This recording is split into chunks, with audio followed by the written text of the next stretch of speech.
Welcome to Fungo Talk. I'm your host, Matt Smith, and we got Coach Dan Hubbs, former head coach for the USC Trojans and current director of pitching and strategies for the Tigers.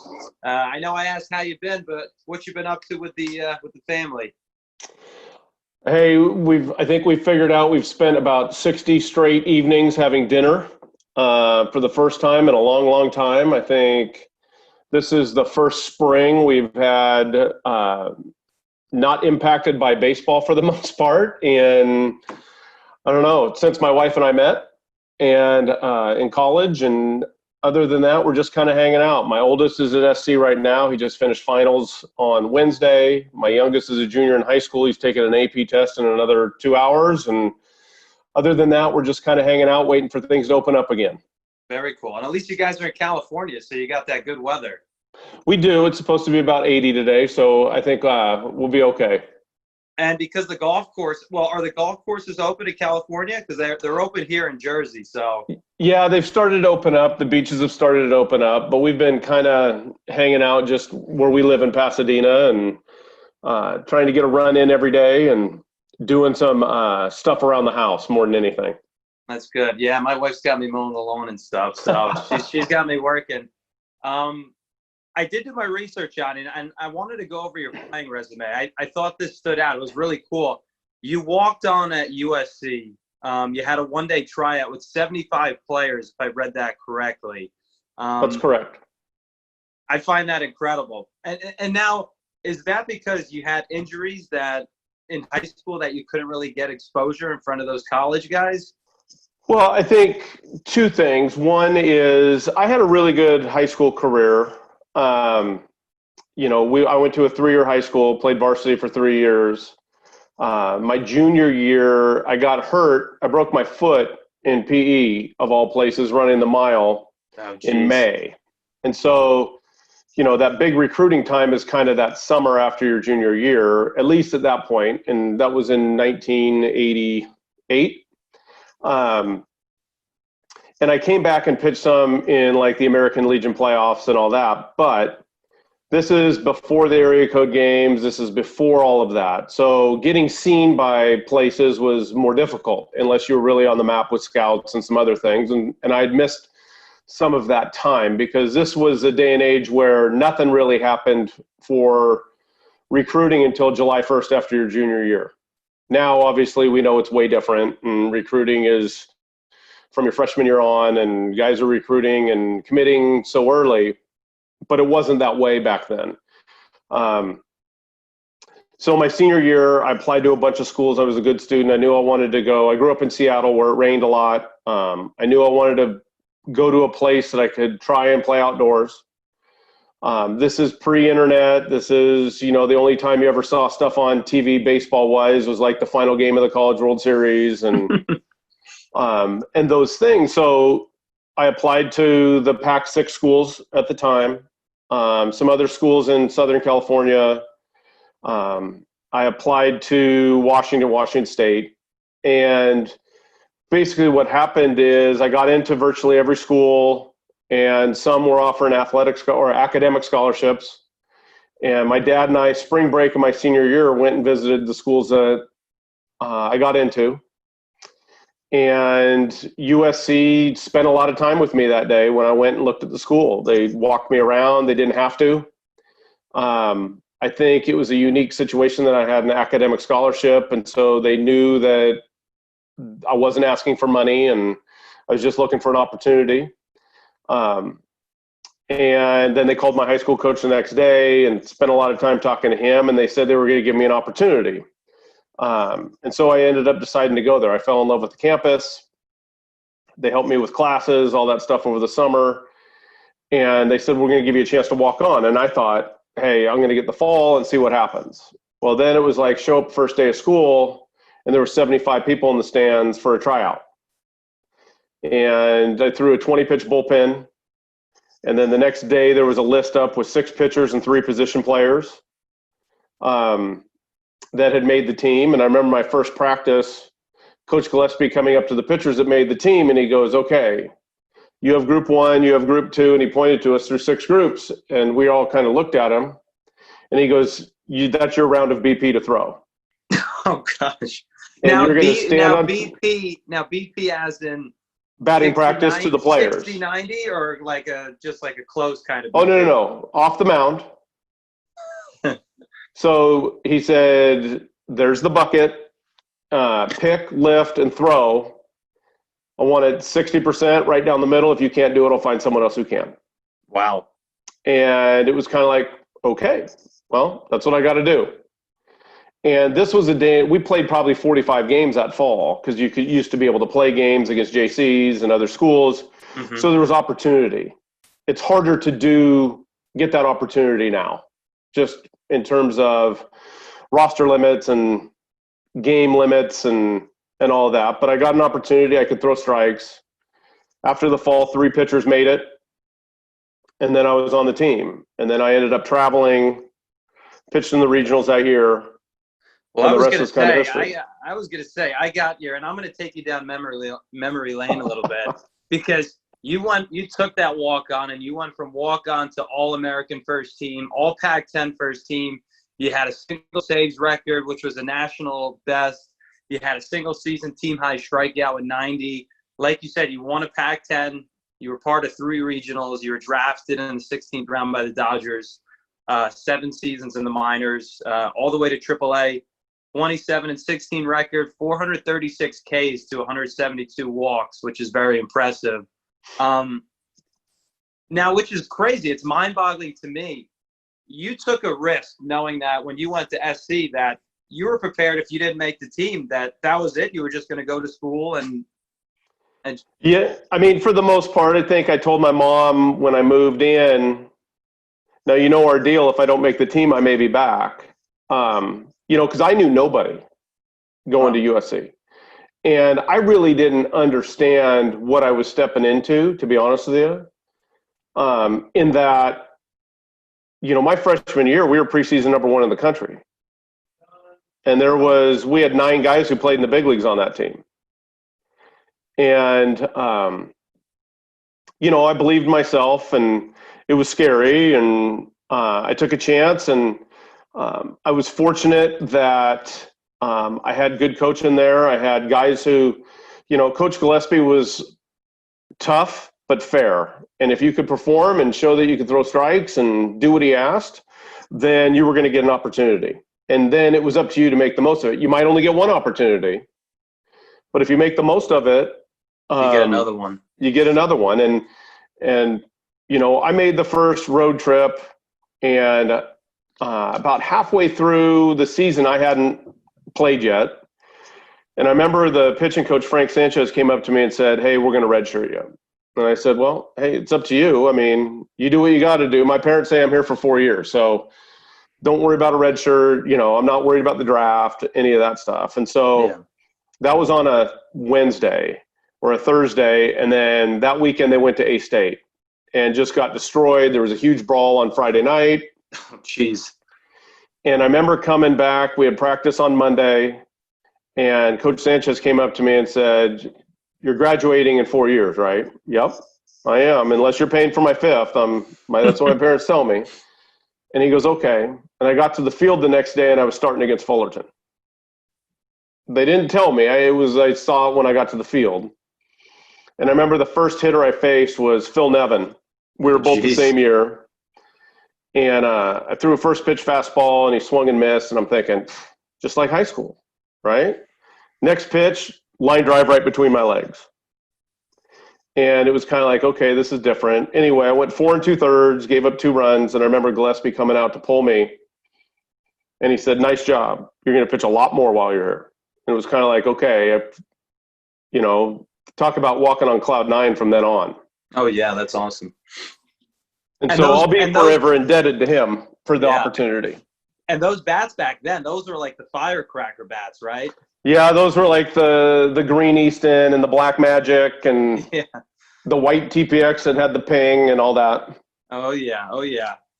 So I got to ask, before I get to these kids' questions, I had a question of my own. What do you owe your success to?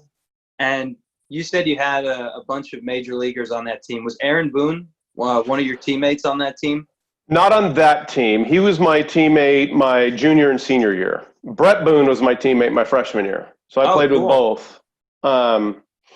And then, what do I owe my success to? I think it's I was given a lot of opportunity by my parents growing up to play a bunch of different sports, and they were very supportive. And so I played basketball, I played soccer, I played baseball, I skied, I did all those things growing up, swam, and they just exposed me to a lot, and were very supportive about it. I think the other thing, I've always been ultra competitive, maybe obsessively competitive, where some people could think that's a negative. I think it helped me when I wasn't a guy who threw 95, but I could put the ball where I wanted to. And I think there was a sense of, I was also not only competitive, but I was driven by not wanting to fail, one, but I wasn't as scared of failure as I was excited about success, if that makes sense. Which is huge, yeah. Oh, it makes 100% sense. I loved winning. A lot of people were asking when I was the closer or was a reliever, or in pro ball when I was a reliever. I actually preferred that to starting because I felt like I was an everyday player.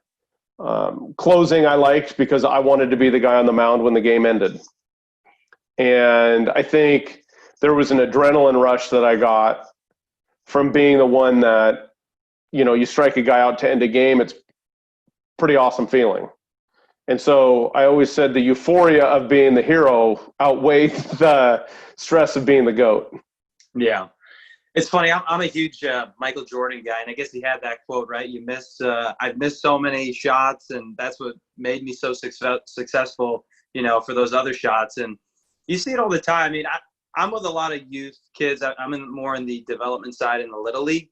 Mm-hmm. And it's sometimes you almost see the nerves so much, right? And like you said, it's so important. You should focus more on the success part than the failure part. And so I couldn't agree with that more. And also, like you said, I think multiple sports is huge for kids, and not just for development, for, I guess, getting used to playing other sports, but for your body as well. You see it now. Parents are almost like, kids pick a sport at such a young age, and they're talking about making the pros already. And I felt like when I was a kid, it was just about having fun and being part of a team, and whatever happens later. But, I think now it's gotten to such a stage where club is like, it's like on steroids right now. It's kind of like, it's almost like everyone's bypassing high school, and it's like club, and you can get into this college, and you see, like you said, freshmen are already getting recruited. So I couldn't agree more with you on that. I would agree. I think two things. One, I think there's obviously the athleticism factor that comes in. Obviously, kids gravitate to what they're good in. And for me, baseball was always my first love. And I played basketball through high school. And I was, I guess I would say I was fortunate is that I lived in a place where it had different seasons. And so it was, you couldn't play baseball year round at that time. This wasn't like where there was training nonstop over the winter. If you played baseball, you played kind of baseball spring and summer, and I played basketball winter and fall. Yeah. But I think the other thing you get when you play multiple sports is you may not be the best player in every sport. I might have been the best player in baseball when I played, or the best pitcher on my team or whatever, but I wasn't necessarily the best basketball player on my team. And you learn how to be a team player. You learn how to deal with some failure. You learn how to have to grind through things in order to get an opportunity, rather than you're just given the opportunity because of your talent. And I think that can lead to success down the road, because at some point you butt up against plenty of people who are as good or better than you. And what separates people is your mentality, your work ethic, your drive, all those things that push guys over the top, because you see plenty of guys who don't make it in this game. And a lot of times it's for factors other than their talent. Yeah. Yeah. Did your kids play baseball? Do they play? My son is my oldest is on the team at USC right now. My youngest doesn't play. He's wants to be an engineer. So he's Very working cool. hard on that, and it's pretty awesome. Yeah, very cool. Awesome. All right, so let's get to these questions. We got some good ones. You played a huge role in developing pitchers for the next level. What is your philosophy on pitching, and how did you prepare guys for pitching while you were at Cal and USC? Well, I think two things. My philosophy is that no one's the same. We try to individualize things. Everybody has different movement patterns. Everybody's different. You look in the big leagues, everybody, you got a guy who's 5'10", and you have a guy who's Randy Johnson at 6'10", right? And so everybody has different arm angles, and you have to figure out what makes everybody tick. They have different movement patterns of their pitches. And so you're trying to figure out what each guy does well and what do they need to do to be successful. And I think the other thing is you really have to develop a personal relationship with them. So there's that trust factor that they're willing to make changes and know that there may be a step back to move 4 steps forward. And you can only make those changes if someone trusts you. And you can only get the trust if you invest the time to get to know them as a person. So I think those are a couple of things. When I was younger, I was able to throw with them all the time and catch their flat grounds and catch them off the mound and work with them that way. Maybe my eyes aren't as good where the ball gets on me a little bit quicker, so I can't quite do that as much as I used to. But yeah, I think those are some key things. But I think the individuality of how we train guys, how we condition guys, how we throw with guys, how we work on their pitches. I think all of that stuff can be similar, but you can tailor it to the individual. Yeah, no, I couldn't agree more. It's an interesting sport. It's not like it's a football or something where you just can get in the way to do something. I think everything needs, like you said, needs to be individualized because everyone's body's different, right? There could be strengths and weaknesses that other guys don't have. So I couldn't agree more. What's the best piece of baseball advice you ever received? The best piece of baseball advice, I think, don't let anybody tell you can't do something. And I think you have to understand that the game's not easy. It's not supposed to be easy. The game can humble you at any time. And so, I think the belief in yourself and what you're capable of doing. I mean, a lot of people told me plenty of times that, if I go to SC, I'll never play or I won't make the team. And then I made the team and then you're not going to be good enough. And then I think I proved to the coaches. I think they were surprised. And then, you become an All-American and get an opportunity to play pro ball. And I think if you would ask anybody when I went to SC, they'd be like, there's nobody who would have taken a bet on me to play pro ball. Much less get to AAA and then know had I not hurt my shoulder, I probably would have been pitching in the big leagues in 1998. And I think part of that is a belief in yourself, but then also being real about who you are. Not, I think you can be unrealistic of your expectations of your ability and what you're supposed to do, but you also have to have a sense of realism too, in that I wasn't going to throw 100 miles an hour. I knew that. I knew what my role was going to be. I embraced that. So I wasn't looking for more. I wanted to be the best me. And whenever they gave me the ball, it didn't matter. Yeah. I was just going to do the best job I could. The game humbles you in that when you think you have this thing figured out, it punches you in the mouth. My first year in AAA, I had like a 2.4 ERA at the All-Star break and feeling on top of the world. And then the first game out of the All-Star break, I gave up 6 runs in a third of an inning. And you go from a 2.4 to a 4.3 in a blink of an eye. And, you're feeling pretty good. And you're like, how am I not on the All-Star game? But then you're a middle reliever. That's why you're not in the All-Star game. Yeah. But you start thinking that way, that you should be given something, and then it just punches you in the nose. And then how do you respond to that? But it's, I think those things and just understanding that, I think Augie Garrido said it best kind of when he said, adversity doesn't build character, it reveals character. And so when you have some adversity, when someone tells you you can't do something, it's all how you respond. Do you whine and pout, or do you say, you know what, I'll show you and I'll figure it out?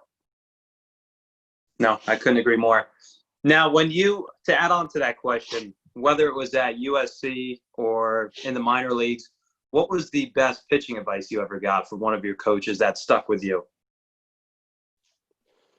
I think when I was at USC, the big thing was you needed to be able to dominate the outside corner with your fastball, and you needed to be able to throw a secondary pitch interchangeably with your fastball. And if you could do those two things, you could pitch anywhere. Now, what separates you is your ability to strike people out and create misses in the leverage count. But if I could do those two things, I was going to have an opportunity. So I think that just kind of moved me forward. Even when I played in pro ball, I knew that if I could throw my slider anytime I wanted to and throw my fastball to the glove, it didn't matter if I threw 88 or if I threw 98, I was going to have a chance to get people out. Yeah. It's funny how complicated the game is, but how simple the message can be, right? If you can do this one thing, that you could give yourself a chance. So, that's great. During your college coaching career, what did you look for the most when you were at recruiting, venues? And say my son, I have a son, he's 2 years old. As he gets older, say I want him to play on the West Coast for a Pac school. How do I get him to get that attention of those guys out there? Because it seems like those schools are very they have their kids on the West Coast already. Not too many East Coast guys can get in. Right. Well, to answer the first question, what did I look for? Everybody can see what the radar gun, the stopwatch, all those things say. So obviously you're looking for the talent first, right? Bat speed, arm speed, velocity, stuff, running speed. But what I really tried to pay attention to is what happened when there was an error behind a guy on the field. What happened in the dugout? If I was interested in a player, tried peeking the dugout and just kind of see how he interacted with his teammates. Is he a loner? Does he blame? Does he point fingers? I don't necessarily want that guy, even if he's talented. I mean, obviously you're going to trade off some, but I would rather have the guy with a little less talent and way more makeup. Not a lot less talent, but a little less talent and a lot more makeup. I just think it fosters a good team environment, and I think you can get the most out of that player. I don't necessarily think you can get the most out of the player who thinks he's got it all figured out. It's always everybody else's fault on why he doesn't succeed. And I think that when you have guys who take accountability for their performance, and quite frankly, they take accountability for the performance of their teammates, then you have someone pretty special, or you have a chance to. And then you add that with stuff, and then it takes them across the finish line. So we'd ask a lot of questions of the coaches. What kind of teammate is this? And then you're looking for the answers, right? I mean, there's buzzwords. I'm not looking for a coach to tell me that he's the best player he's ever coached and then tell me that about 5 players that he has on his team. Loses credibility. Yeah. I'll give you a case in point. We had a kid when I was at Cal named Tony Renda. He played in the big leagues a little bit with Boston and Cincinnati. He was a Pac-12 Player of the Year in 2011 when we went to the College World Series. And I remember recruiting him and talking to his coach at Sarah High School in San Mateo. And I asked his coach, I go, so what do you got on him? He said, he's the best hitter I've ever coached. And I said, okay, come on. Best hitter, Barry Bonds went to his school. Oh. And he goes, Dan, he's the best hitter I've ever coached. Wow. And I was like, okay, good enough. And, and then when he came to Cal, he was a driven, just he was possessed with being the best player possible. And it turned out to be true. But there's buzzwords that coaches say that okay, that's the guy I have to have. In terms of East Coast versus West Coast. Well, I'm going to cut you off really quick before you get to East Coast, West Coast. How important? I'm a big Saban guy. I like watching Nick Saban and his style of coaching. And he talks about getting the right people on the bus. He's driving the bus. And he's like, if someone's on there that's going against our culture and ruining that chemistry, I got to make sure I get them off. So like you said, when you get a guy like that, that's possessive and that's in love with the game and is a stud, I think that's great because I think now you get a lot of guys that follow that, and that's that leadership that you need. I think you see that on every team. You need that one guy that can bring that whole team to that next level. So, no, I just wanted to clarify that. Absolutely. When your best player is your hardest worker and your best leader, then you're a good team. When your best player isn't that guy, and he's selfish and it's all about him and not about anybody else, and it's always someone else's fault, and well, I should be this because of what I've done in the past or whatever, then you're not going to be good enough. It'll be a long season, that's for sure. Yes. In terms of the East Coast, West Coast, it's hard. It'll be interesting to see how everything changes with this coronavirus and recruiting and where everything's at, and how much people get seen and all that. The hardest thing is to come west. The reason most of the West Coast schools are littered with West Coast players is because obviously you're able to create those relationships, see them all the time. When I was at USC, they could come to games all the time and you could develop that relationship. And it's harder to do that, obviously, when they're across the country, when you can't have access to them. Yeah. So, when we got kids from around the country, it would be because they came to camp or we saw them at an event. And it might be the USA trials, right, that they have both in Arizona and Florida. And it might be because some kids went to Arizona instead of Florida because they wanted to get seen out west.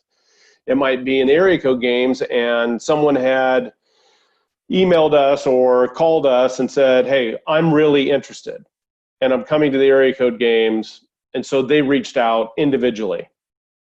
And then they had their coach call or their high school coach. And I think all of those things matter because then it shows there's a genuine interest and you're not just chasing your tail trying to find players. Yeah. So it's kind of being realistic, right? If my kid's throwing 90, I reach out to you, hey, here are his metrics. We want to come to the camp.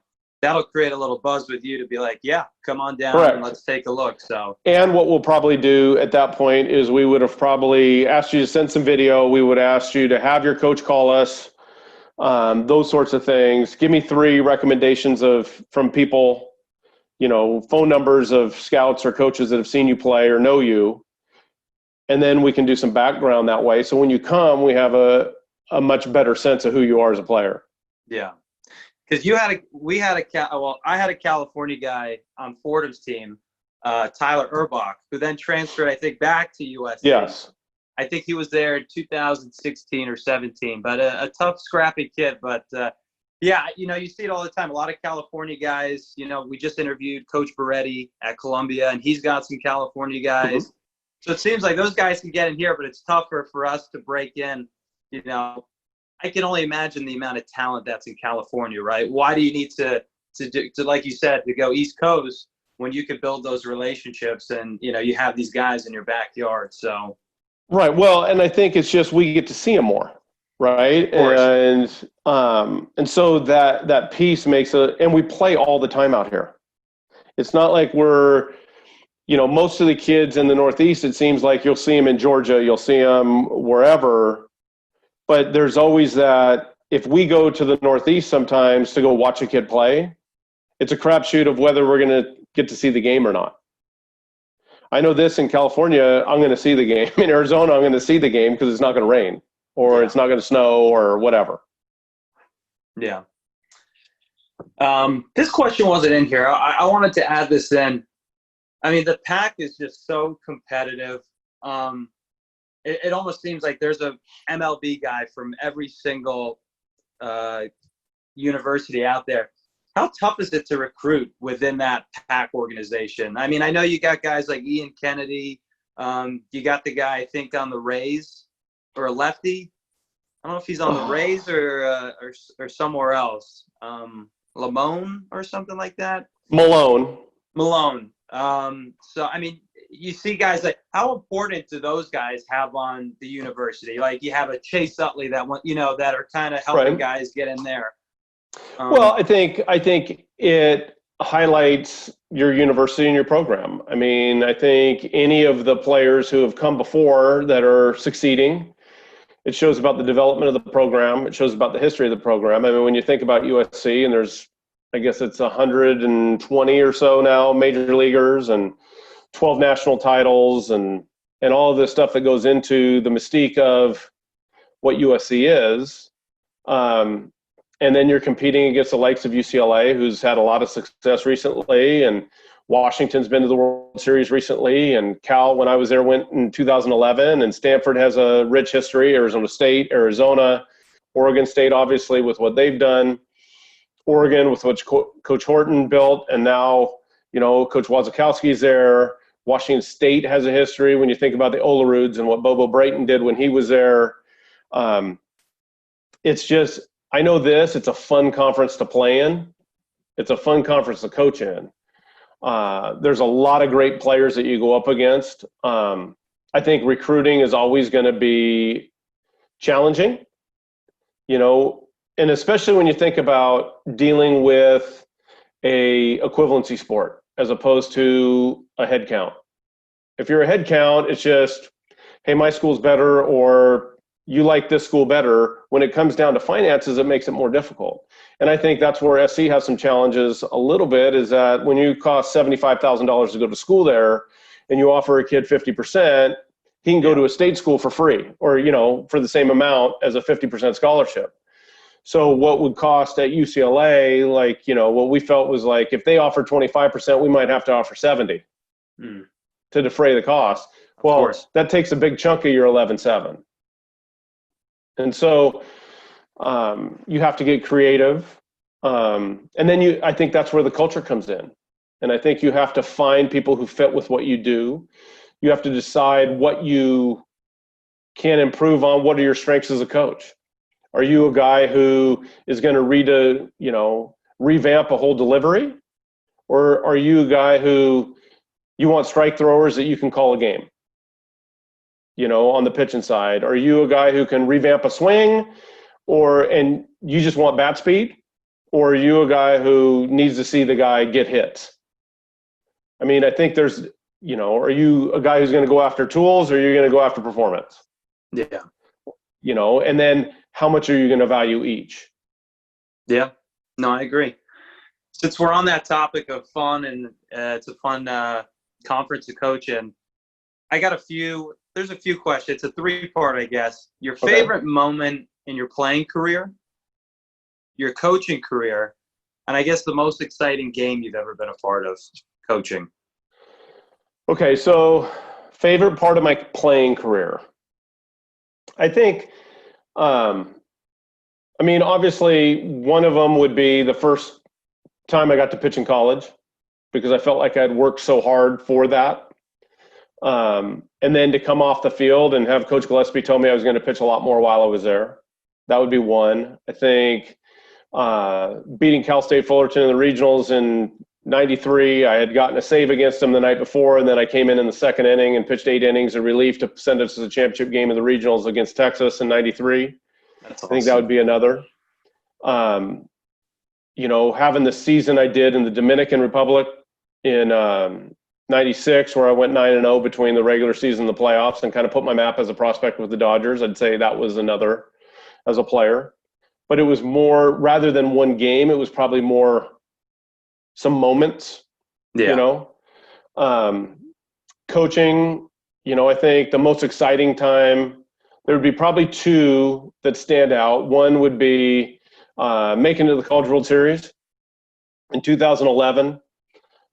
We were in the championship game as a player 3 times when I was in college, and with a chance to go to the World Series. And that was when you only had the regionals, not super regionals.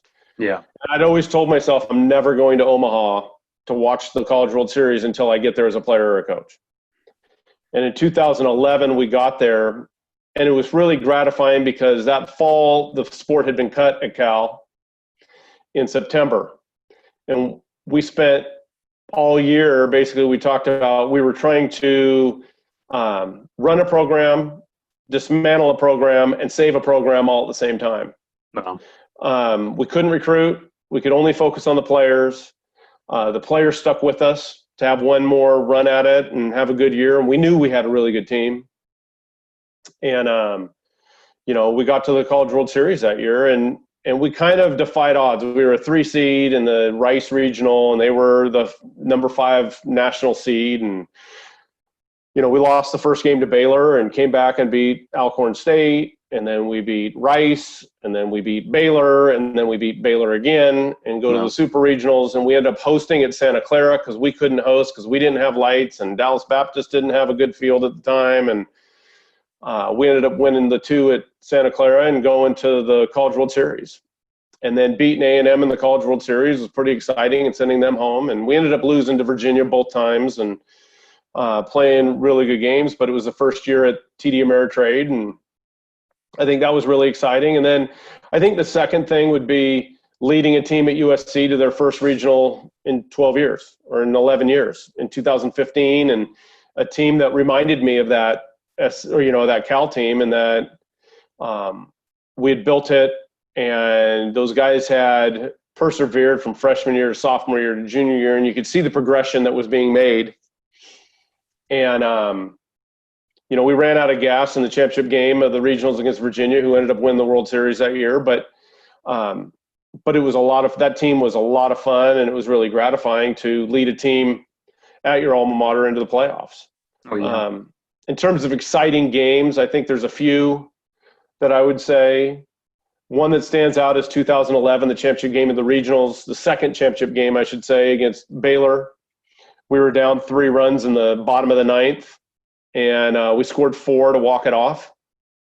We were down to our last strike, get a base hit, and win the game. And a lot of weird things happened in that game. And that, we got in a rundown between home and third, and they blew it. And we had a double play ball that went between the second baseman's legs, and the guy hadn't made an error in like 40 games. And it was just a lot of different things. It was almost like it was destiny that we were supposed to get there.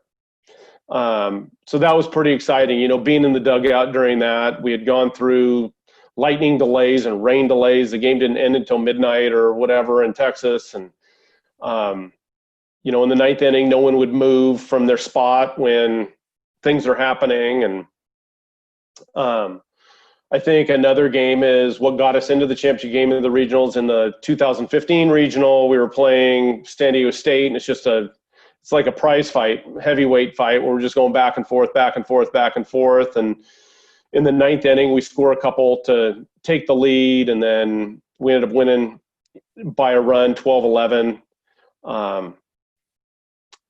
And just the euphoria of our kids to persevere through that. It was like 100 degrees in Lake Elsinore, and then to go through a 3.5, 4-hour game and know that we had to come back in 40 minutes and play Virginia. And, but those are the things, what happens in the dugout, and those memories of persevering adversity and knowing how hard you worked throughout the year to get there, and what those kids mean to you.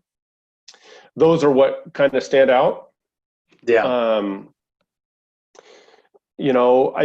Those are pretty exciting times, as a coach, when you see it come, because as a player, we had already we had had our career, right? We had had those memories. We had had those experiences. And we want that for our players. I think that any coach wants that for his player. Yeah. Well, you're giving me the goosebumps just kind of going over, these exciting games and stuff. Personally, that's what I miss most about the game. 2014, I was with Army. 2015, I was with Fordham. I was there in the fall. I was at the ABCA convention. I got to meet you and your staff, and I think I was on the treadmill next to one of your assistants, and I was talking about that. I was like, hey, we're going to come out and play you guys, and I was excited about that. Unfortunately, as a volunteer, it's just tough to hang on, and, I was at a crossroad in my life where I was going to get engaged at the time and driving into the city every day, and I was like, just my bank account was getting killed, and I was it's tough because this is a all-in career. I don't think people understand the commitment of a coach, that the family sacrifice, the financial sacrifice in the beginning. And listen, I tip my hat to all the coaches that do it. Obviously I have two amazing kids now, but I miss the game tremendously. I mean, my wife works at the MLB Network, so I get a little bit of my baseball fix through her. But I'm glad I wasn't coaching in 2015 because you guys definitely had a monster team that year. I guess I have one more question before we do this Moneyball question. It's kind of just something for fun that we did. I know with the Tigers, you're in what was that? Let's see, the director of pitching and strategies. Could you expand a little bit more on what that role pertains? And I guess, are you going to be traveling with the big league team? It's a position that is new with the Tigers, and will all help assist from the big leagues on down. And just, it's branching into the data, the technology, putting in protocols, working with the pitching coordinator, assistant pitching coordinator, the pitching coaches in the minor leagues to help the major league team, help the minor league team and players develop their skills using every resource available to us. And so whether it's analyzing TrackMan data, analyzing Rapsodo data, helping with mechanics, the mental game, it's pretty much all inclusive. And it's been exciting in this, kind of turning this position into what we want it to be. The coaches have been unbelievable in terms of their acceptance of someone coming from college into the pro game. And being able to work with guys with vast experience in the pro game and who have done an incredible job of developing pitching. When you see this, in the Tiger organization, there's some really high-end talent on the mound and guys that are going to be making an impact in the big leagues for years to come. And I think a lot of the credit and their success goes to the coaches they've had throughout the minor league so far. And what we're trying to do with this position is help kind of top it off, right? That, they have the mechanics, they have that, but then trying to train the coaches and players with the new technology and kind of bridge in the old versus new. And it's been a lot of fun so far, and I'm looking forward to it in the future. To answer your question, yes, I will be traveling quite a bit, where, I'll rotate through Detroit, and then I'll go to Toledo, and I'll go to Erie, and I'll go to West Michigan and Lakeland and Norwich and the GCL, and just kind of check in, kind of like a coordinator would. And I think it's going to be a fun new challenge for me. I think that's the best part about it, is the challenge, right? This is something new. It keeps you young. It keeps you fresh. So I'm excited to see what you do there. I guess since you answered my multiple sports question, I'm going to have to figure out another one on the fly. My other question was, do you have a favorite hobby outside of baseball? It's interesting. Everybody tells me I should get hobbies, but I don't know that I have a lot of hobbies. I mean, I've always been so locked in just on the recruiting or baseball or whatever. My wife just says that I'm kind of singularly focused. I don't golf a lot. I do love to golf, but I don't golf a lot. And as a coach, there's just not much time. Of course. Especially when you're a college coach and you're recruiting, if you're not trying to figure out what your players are doing and you're coaching up your players. And I think I've gotten into cooking. There you go. I guess if anything, that would probably be one for me right now. I've this summer when I had a lot of time off, I really got into it and I've had a lot of fun doing it. And, once spring training got suspended and I came home, I kind of took over that again. And that's been a lot of fun. It kind of gives me something to do and I get to reap the benefits of it at the end. Awesome. I guess my other question would be, this game's built around superstition. Did you have any superstitions on the playing side as well as the coaching side? On the coaching side, not so much. I mean, if we won, generally, there would have to be a big reason why I'd change a lineup. But on the playing side, I played with a lot of guys who were superstitious. I mean, I tried not to touch the white line, but I think that the biggest superstition I had was if I threw a strike, I'd wipe the rubber once. If I threw a ball, I'd wipe it twice. And that was kind of like, okay, I'm going to stay locked in, or I'm going to get rid of it and get back on the mound. That was kind of my thing. Some people would call it now the mental game and flushing. And I guess, so I didn't call it that. That was kind of my superstition. I think now some of the things we describe as a mental game and being able to slow the game down were what we thought were superstitions before. Yeah. I think I was big on, when I was a hitter, it was batting gloves or no batting gloves, and it was chewing gum and not chewing gum. That was like, if I was hitting and I had a piece of gum in, you knew I needed that gum before the game got going. Yeah, it's interesting because I couldn't play with gum or any of that in my mouth while I was playing. Now, in the dugout, yes, but I couldn't play with anything in my mouth. Yeah, that's funny. Yeah, Terry Francona, he's like chewing gum like crazy. He's a gum machine. So I guess before I let you go, I got to ask you one more question. I know a few dads will probably yell at me if I didn't. Do you have one favorite drill that you like to do for pitching since you're the pitching guru?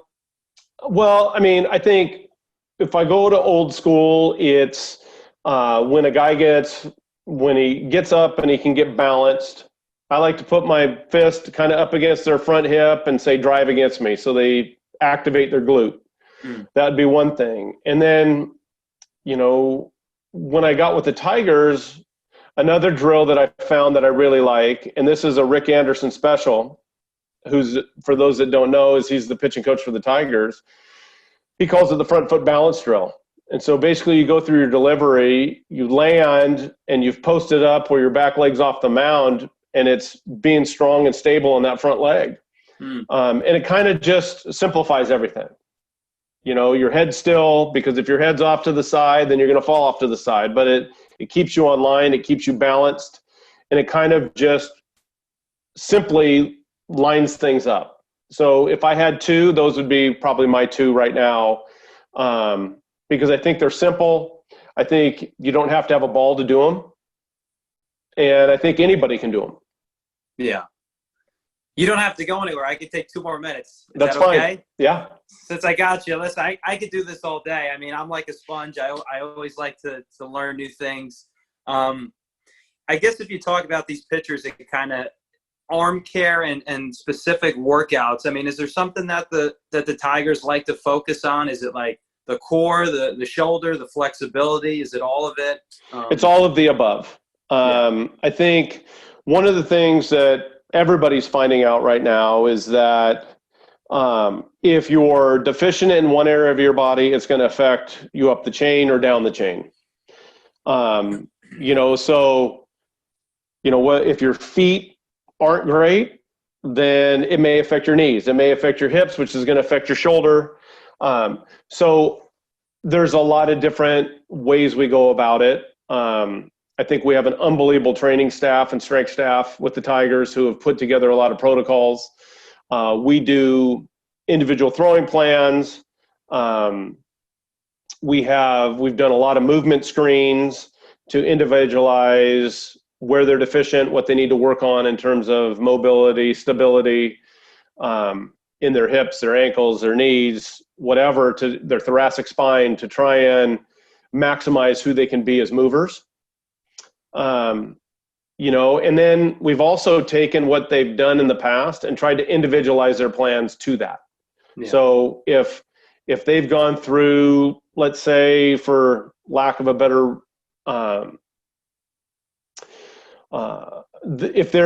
let's say they've come through the Jaeger program for throwing, well, we're going to incorporate that in terms of long toss. If they've,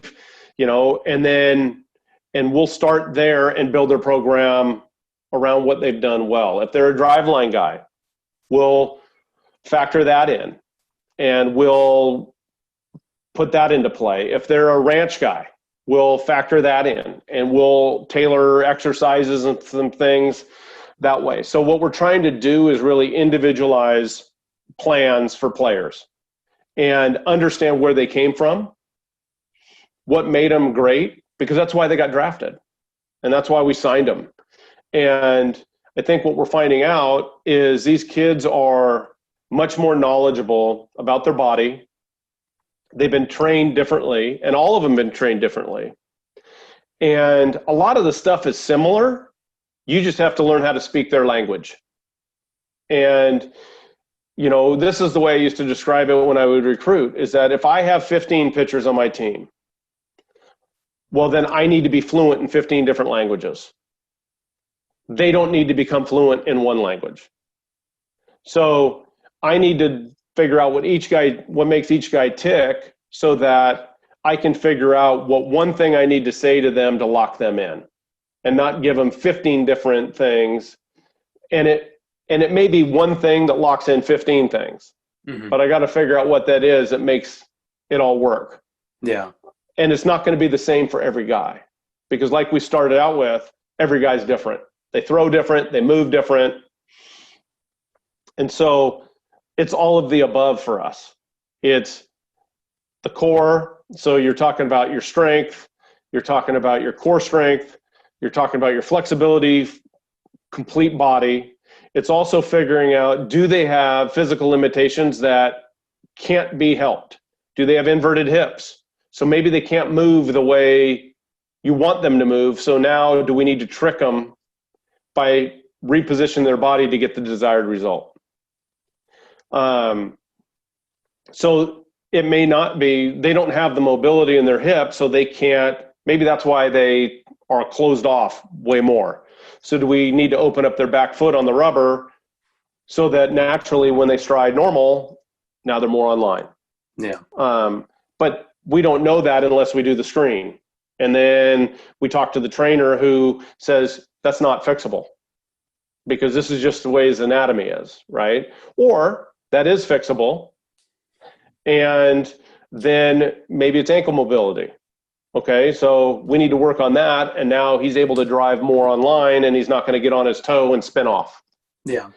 And he's not just flying open because his front side's going, it's because his back foot wasn't flexible enough to make the move for you. So finding out where the weak link in the chain is, that's going to help the shoulder health, it's going to help the elbow health. And at the end of the day, we're looking how to maximize each person as a mover, and then each person as a thrower. Yeah. Because if we can do those two things, we're going to keep them healthy, we're going to maximize their potential, and if they're supposed to be a big leaguer, that's going to be their best chance. It's incredible, the evolution of the game and just everything that's come along with it. Coach, this has been fun. It was a pleasure having you. The game needs more guys like you. It's been an honor, and I have family in California, and I have some ties to USC. So if I ever make a trip out there, Coach, I know I don't golf much either, but when I do, it's a fun time. So we'll definitely have to get out there. And if you come to New York, I'm not too far from Yankee or Citi Field. So all right. That sounds good. That sounds good. I'll put a Tigers hat on for you. So that works. Enjoy the family time. Best of luck to your son in baseball and your other son in engineering, and enjoy the cooking with your wife. Thanks, Matt. Thanks for having me. Take care, Coach. All right. You too.